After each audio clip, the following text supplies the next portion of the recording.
He went from a life sentence to a legacy resurrection. 13 years locked away, and Vybz Kartel still ran dancehall from behind bars. But now, the world boss is free. The mansion, the cars, the love story that began in a prison cell, and the one verdict that changed everything. Stay tuned, because what Kartel did after prison will leave you speechless. The man once dubbed the world boss had been a ghost in the physical world, but omnipresent in the cultural bloodstream of Jamaica. Now, standing under the hot Caribbean sun as a free man, he returned not as a relic of a bygone era, but as a living legend with fresh breath in his lungs, a renewed hunger in his soul, and an empire waiting to be reclaimed. Freedom, for Vybz Kartel, was not merely about walking past prison gates. It was about reawakening. At 49 years old, a time when many artists begin to fade, he stepped into 2025 as if he were 25 again, with fire in his voice and steel in his gaze. What greeted him was not an unfamiliar world, but a life he had built from the inside out, brick by digital brick. Every beat, every verse, every whispered rumor and released song had kept his legend alive during his imprisonment. And now, he was ready to live it. To say that his net worth had dwindled during his prison sentence would be a mistake. While many men rot behind bars, Vybz Kartel thrived. His songs continued to climb charts, his collaborations multiplied across borders, and his businesses bloomed like secret flowers in a dark garden. As of 2025, his estimated net worth stands confidently near $2 million. This figure doesn't just reflect streams and sales. It's a culmination of legacy, grit, and an uncanny ability to turn adversity into profit. His music, including classics like Dancehall Hero and Romping Shop, still commands attention, and recent releases like Party With Me have reignited flames on both local and international platforms. His YouTube channel alone, Vybz Kartel Vivo, continues to rake in revenue, proving that his voice never left the streets. But financial strength is only one side of the story. The man who once redefined dancehall also redefined what it meant to remain relevant in absence. Collaborations with international giants like Rihanna, Missy Elliott, and Pitbull ensured that his voice was not only heard, but celebrated in clubs from Kingston to Kuala Lumpur. Behind those collaborations were savvy business moves, partnerships, cross-promotions, and a branding instinct sharper than a razor. His rum label, Street Vibes, remains a favorite on Caribbean shelves. His clothing line, infused with urban rebellion and island style, continues to sell not just products, but identity. If wealth was his armor, then his home became his fortress. Upon his release, whispers began to circulate through the hills of Kingston. Where would the world boss rest his head? Where would he rebuild the kingdom that time could not topple? The answer came in the form of a striking property nestled deep in the lush heights of Red Hills, St. Andrew, a place known for its prestige, its panoramic views, and now, its most famous resident. The estate, sprawling over 5,000 square feet, was not simply a house. It was a declaration of triumph. Every corner of the home tells a story of resilience, of reinvention, of roots buried deep and aspirations reaching high. Walk to the front door and you're met with grandeur, a living room spacious enough to host not just guests, but legends. What drives a man to such heights after such depths? For Dija Azim Palmer, the answer lies not only in his art or his real estate, but in his unshakable identity as a father, a partner, a human being who has loved, lost, and loved again. His relationship with his longtime partner Tanisha Shorty Johnson became dancehall, folklore, intimate, turbulent, powerful. With her, he fathered 3 of his 7 children. His 2 sons, Jaheim and Uncle Raheem Palmer, known to the world as Lyko Vybz and Lyko Addy, have inherited not just his DNA, but his lyrical genius. Together, they form PG-13, a duo that doesn't merely ride their father's coattails, but paves new paths with echoes of his rebellion. Yet the most surprising chapter in his personal life unfolded not in the studio or stage, but in the unlikeliest of places, a prison visitation room. That's where he met Sidem Ozturk, a social worker from London, whose heart found its rhythm in his words.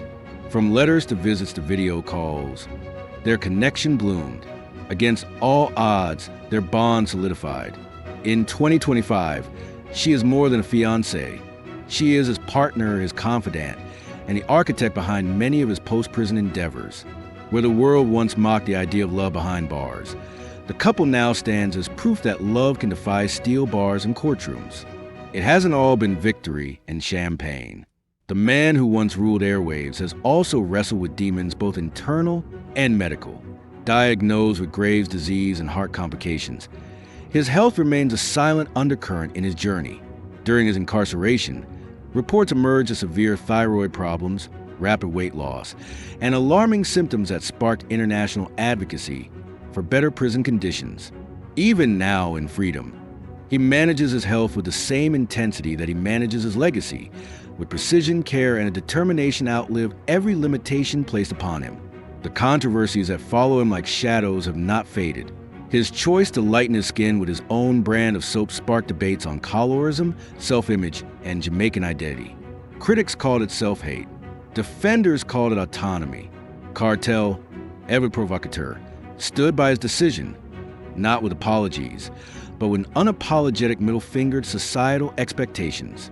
Whether you call it rebellion or reinvention, he remains, as always, a mirror to a complex culture, reflecting both its wounds and its wonders. What's a king without his chariot? Vybz Kartel's taste in automobiles reveals a mind obsessed with power, elegance, and the future. The first car spotted after his release was a BMW X6. Sleek, muscular, a beast wrapped in velvet. It is not just transportation, but an extension of his aura. Inside, it's a fortress of digital dashboards and plush leather, a ride fit for royalty. Then there's a Porsche Cayenne, reportedly worth over $200,000. A machine built for velocity and luxury, it is performance on four wheels. Its leather-sticked elegance and fine dust filtration system scream not just sophistication, but obsession with excellence. Every detail of that vehicle, from its dynamic drive modes to its whisper-quiet cabin, tells you that the man inside doesn't settle for average. But it's the Tesla Cybertruck that raises eyebrows and drops jaws. Unorthodox, electric, alien in its design, the Cybertruck is more than a car. It's a prophecy on wheels. Angular steel, touchscreen dominance.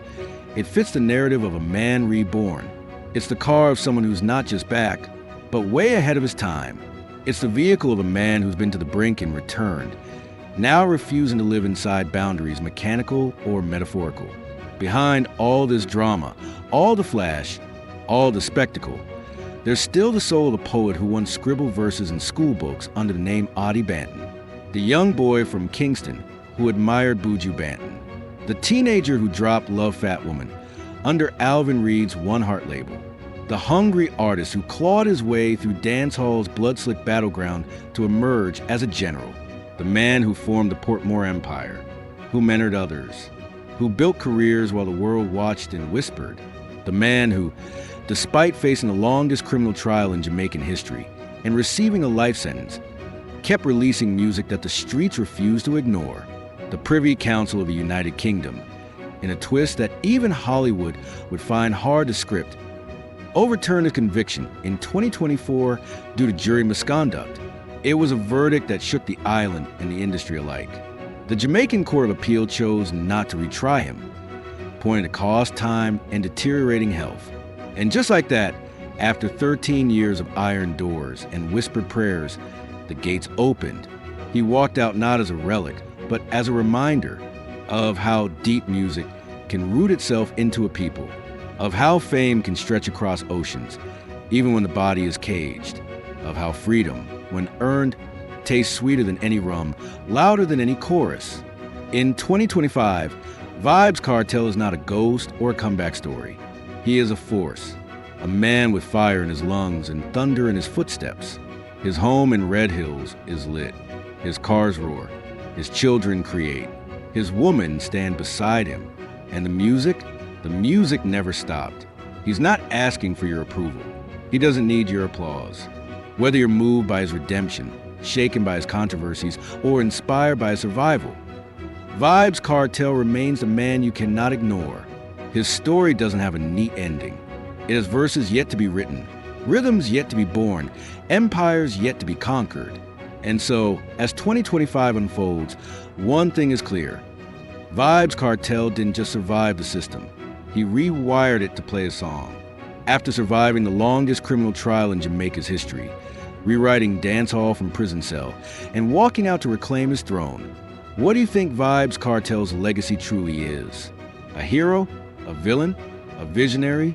Does freedom feel like justice? Or just shock? And how will his next chapter reshape everything we thought we knew about music, culture, and power? Drop your thoughts in the comments. This one deserves a real conversation. And if you're here for the untold stories of icons who refuse to be erased, subscribe now. The next chapter might just hit harder than the last track.